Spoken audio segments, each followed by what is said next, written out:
बच्चों, कैसे हैं आप सब? आशा करती हूँ आप सब अच्छे होंगे, स्वस्थ होंगे।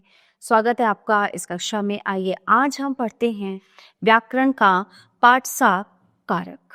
अब देखिए यहाँ पे एक उदाहरण है, मैं आपको एक वाक्य पढ़ के सुनाती हूँ कि बच्चों ने चिड़ियाघर में बालू को दूर से देखा।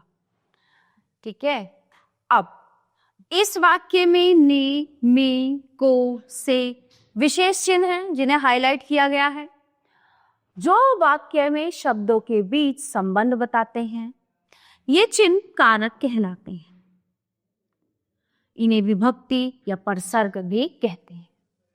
इस प्रकार वाक्य में किसी शब्द का दूसरे शब्द से संबंध बताने वाले चिन्ह कारक कहलाते हैं। कारक के भेद। कारक के निम्नलिखित 8 भेद होते हैं: कर्ता कारक, कर्म कारक, करण कारक, संप्रदान कारक, अपादान कारक, संबंध कारक, अधिकरण कारक और संबोधन कारक। ठीक है, कारक का प्रयोग करते समय वाक्य का रूप बदल जाता है। जैसे तनु अखबार पढ़ रही है, तनु ने अखबार पढ़ लिया। आइए विस्तार से कारक के बारे में जानते हैं। सबसे पहले आएगा कर्ता कारक, काम को करने वाले। कंचन ने चित्र बनाया, कंचन चित्र बना रही है। यह चित्र बनाने का काम कंचन ने किया, इसलिए कंचन कर्ता कारक है। कर्म कारक, काम का प्रभाव जिस पर पड़े। अलमारी को खोल दो, अंकुर ने अलमारी खोली। अंकुर ने क्या खोला? अलमारी। तो यहाँ पे खोलना क्रिया का प्रभाव अलमारी पर पड़ रहा है, इसलिए अलमारी कर्म कारक है। करण कारक, जिस साधन से काम किया जाए। ठीक है, जैसे लड़कियां साइकिल से जा रही हैं, और लड़कियां किससे जा रही हैं? साइकिल से जा रही हैं, साइकिल के द्वारा जा रही हैं। तो यहाँ जाने का काम साइकिल से किया जा रहा है, इसलिए साइकिल से करण कारक है। फिर आता है संप्रदान कारक, जिसके लिए काम किया जाए। अंजलि दादी जी के लिए आइसक्रीम लाई।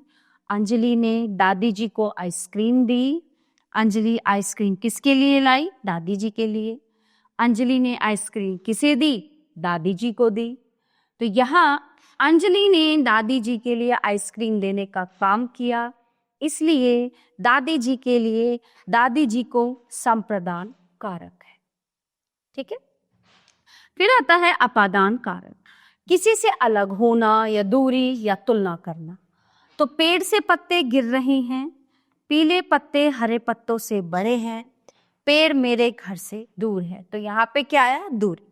तो यहाँ पेड़ से अलग होना, पत्ते गिर रहे हैं तो पत्ते अलग हो रहे हैं। ठीक है, और पीले पत्ते, यहाँ पे तुलना की जा रही है कि पीले पत्ते हरे पत्तों से बड़े हैं, और घर से दूरी में अपादान कारक है। फिर है संबंध कारक, दो शब्दों के बीच संबंध बताता है। रेणु चित्र बनाने की कॉपी लाई। यह पेंसिल भी मेरी है। किसकी पेंसिल है? मेरी। किसकी कॉपी? चित्र बनाने की। यहां मेरी और कॉपी में संबंध कारक है। फिर है अधिकरण कारक, जिस पर या जिसमें कोई वस्तु हो। पेड़ पर घोंसला है, घोंसले में बच्चे हैं। घोंसला कहाँ है? घोंसला पेड़ के ऊपर है। बच्चे कहाँ हैं? घोंसले में हैं। तो यहाँ घोंसले में और पेड़ में अधिकरण कारक है। फिर है संबोधन कारक, जिसे पुकारा जाए या संबोधित किया जाए। अरे भैया बचाओ, जरा सुन ले।